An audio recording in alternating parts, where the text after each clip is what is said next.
Hi, this is Luminosity TV. My name is Sylvia Emichetti.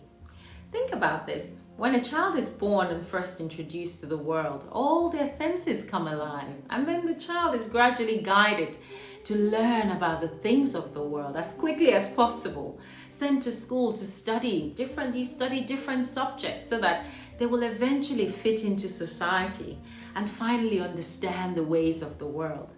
The hope is that eventually they would find something that interests them and something that would keep them busy for a very long time.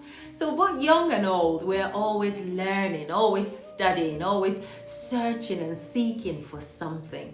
It has become part of our nature to study. But for all our numerous studies, the most difficult one of all is usually the study of self. How much do we know of our own self? Do you know the I that you are? Do you spend time with yourself doing an inner investigation or self-examination of that person who dwells in there? Have you ever asked yourself, who am I? It's very easy to say, okay guys, here's a monkey, let's study it. Let's see what it can do, what it's made up of. In fact, let's draw and label it. Let's dissect the heart so that we know how many beats per minute. Tell us, how did it come to life? It's very easy when you're not the subject of the study because you're the one trying to study everything else. We're always pursuing some objective, trying to gain more knowledge, study more stuff, read more books, watch more videos, expand our knowledge, our learning.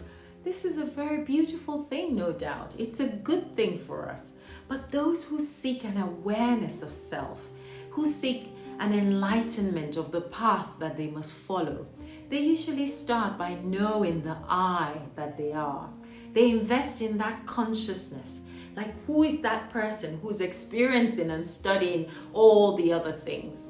The more we know ourselves, who we are deep down to our core, what delights us, what truly gives us joy and inner peace, what we're doing on earth, where our origin is, where we go when we leave this body, the more we would realize that our natural state of being is love, and we're of a peaceful nature. We don't even need to learn to love. Love is already part of our nature. It's in our DNA.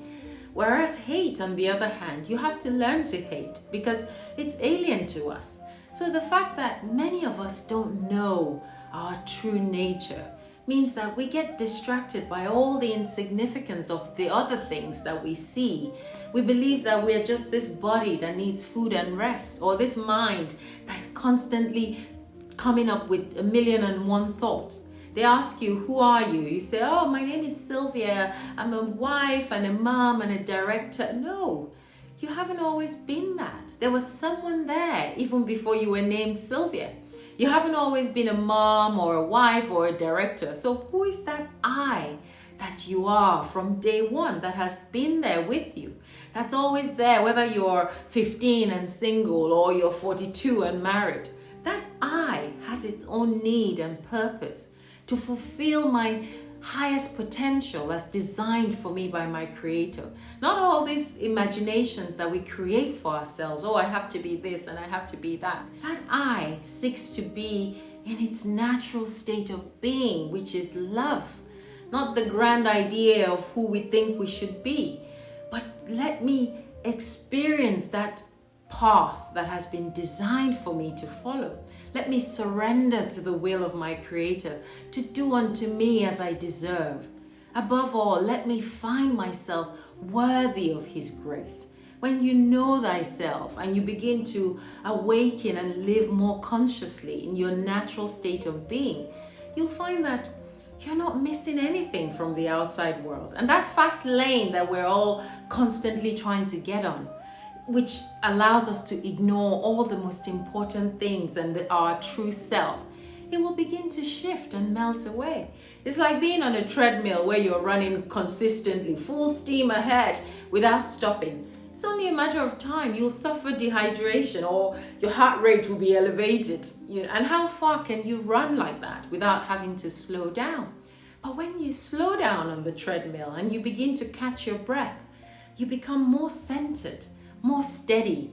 That's when you know your true self. You know that you have swapped all the external noise for an inner quietude, which then gives you a different level of accomplishment. It gives you stability, it gives you peace, it gives you clarity of mind and purity of thought as well.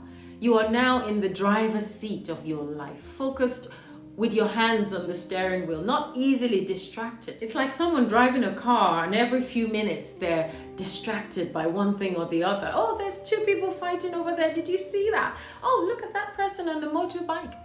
You have to have your eyes on the road and keep your focus, because it's only a matter of time if you're distracted before you yourself veer off the road and crash into something.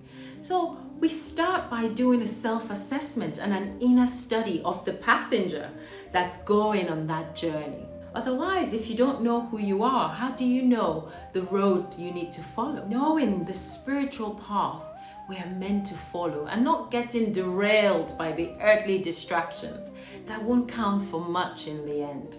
All that the world can give you as a person will all turn into dust one day, so never forget this. Kingdoms and empires have gone before us. They all thought they were the most civilized. They thought they were so advanced, just like we pride ourselves today. Look at us, look at our technology. Look at us, we're going into space. What happened in the end to the ancient Egyptians with all their civilizations? Archaeologists were digging their remains out, and they'll be using toothbrush to clean the sand from their skull, and place them in museums. And then they charge us £30 to go and see, the remains of those people who thought they were civilized. Remember, that could be you in the year 4000. People will be paying to come and see your bones. Where will the real you be by then? Time and time again, we come into this earth. We get distracted with all the shenanigans. We lose focus. We destroy the earth. We forget the most important thing, not knowing our Creator, not knowing ourselves either. We're like diamonds that have been covered in mud for so long. The diamond is still there. It's not lost, but it has lost its shine. And it's been buried in so much dross. So it just needs a good polish and a good clean. Our spirit is like that diamond, and all this earthly distraction is the mud. Isn't it time that we clean out this mud and let the diamond in us shine? I think so too. Until next time, bye for now.